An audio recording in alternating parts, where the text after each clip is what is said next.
欢迎来到托尼哥哥说故事的频道，在这一集，我会为你讲述的故事是糖果屋。从前，在遥远的小村庄里，樵夫和妻子带着汉塞尔与葛丽特过着清贫的生活，家中食物日渐匮乏，桌上只剩硬面包和清水。最后一点面包也即将告罄，饥饿的阴影笼罩着小屋。夜晚，樵夫夫妇坐在破旧木椅上低声商议，妻子皱眉叹息，没有足够食物了，留着孩子我们根本养不活。樵夫满脸痛苦，可他们还这么小。妻子却语气决绝，把他们带到森林，或许他们能找到出路。墙角小床上，汉塞尔和葛丽特并未睡着，父母的对话让他们满心恐惧。葛丽特噙着泪问：“哥哥，他们要丢下我们吗？”汉塞尔握紧他的手：“别怕，我有办法。”次日清晨，一家人前往森林。路上，汉塞尔悄悄将前夜收集的白石头一颗颗丢在地上，留下闪亮路径。葛丽特好奇询问，汉塞尔轻声解释：“石头会指引我们回家。”走到森林深处，父母让孩子在大树下等候，说去砍柴，便很快回来，随后悄悄离去。兄妹俩静坐树下，直到夜幕降临，四周变得阴森。葛丽特紧张不已，汉塞尔却指着地上的石头安抚：“跟着他们就能回家。”月光下，石头如星星般闪烁。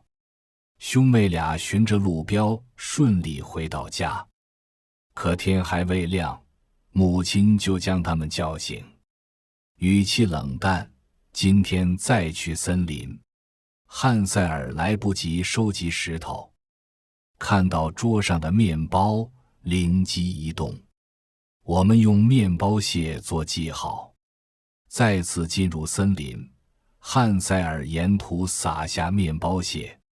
葛丽特担心面包屑被风吹走，汉塞尔却信心满满。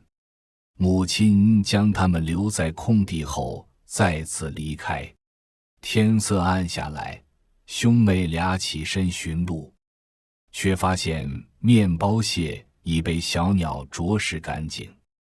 汉塞尔强压恐惧，安慰葛丽特：“我会照顾你，我们继续走，总会找到路。”两人又饿又累，就在绝望之际，葛丽特突然指着前方：“哥哥，你看！”一座奇妙的糖果屋出现在眼前，墙壁是饼干，屋顶铺着糖霜与糖果，窗户是透明的糖。汉塞尔咬了口饼干，香甜的味道在口中化开，他连忙让葛丽特也尝尝。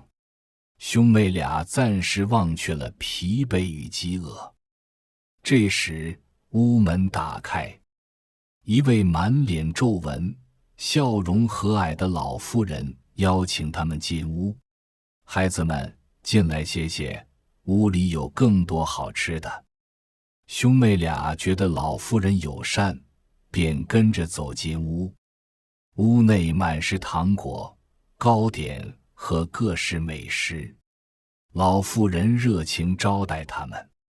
可等兄妹俩吃饱，老妇人脸色骤变，眼神阴冷，嘴角扬起诡异的笑：“你们落入我的陷阱了。”她扯下伪装，露出枯槁的白发和锐利的眼神：“我是女巫，你们是我等待的晚餐。”女巫一把抓住汉塞尔，将他关进笼子，又命令葛丽特擦地板、洗盘子，威胁他不听话就也关进笼子。葛丽特一边做家务，一边暗中观察，寻找解救哥哥的机会。女巫还得意地说，等把你们养胖，就把你们烹煮了。后来女巫让葛丽特检查炉火是否够旺，葛丽特假装不懂，趁女巫俯身指火焰时，用力将她推入火炉。女巫尖叫着被火焰吞没。葛丽特急忙打开笼子，救出汉塞尔。兄妹俩相拥庆祝重获自由。发现女巫房间里藏着许多金银珠宝。汉塞尔兴奋地说，带着这些宝藏回家，爸妈就不用再担心吃不饱了。随后他们收拾好宝藏，手牵手踏上了回家的路。刚刚听完糖果屋的故事，是不是觉得又紧张又开心呀？其实这个故事里藏着好多值得我们慢慢想的小问题，我们一起来聊一聊吧。汉塞尔第一次被带去森林时，没有慌慌张张哭鼻子，而是提前藏好了白色小石头，最后靠石头的路标找到家。那如果是你遇到害怕的事情时，会像汉塞尔一样先动脑筋想办法，还是会一下子慌起来呢？其实遇到困难不可怕，像汉塞尔那样提前做准备，冷静想办法，就像我们做游戏前记住规则，画画前先构思一样，很多问题慢慢就会解决了。再说说葛丽特，她面对凶巴巴的女巫时，没有吓得不敢动，反而偷偷观察女巫的动作，最后抓住机会把女巫推进了火炉，救出了哥哥。有时候我们会遇到看起来很友善的人或东西，就像女巫用甜甜的糖果屋骗小朋友一样。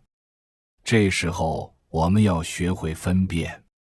葛丽特的勇敢不是蛮干，而是先保护好自己，再找机会帮助身边的人，这才是最聪明的勇敢呢。最后，糖果屋不只是一个有趣的故事，更是告诉我们要学会冷静思考，分辨危险，还要珍惜身边的人。如果喜欢托尼哥哥说故事，记得订阅、按赞、分享，按下小铃铛，即可观看我最新的影片。我们下一集见，拜拜。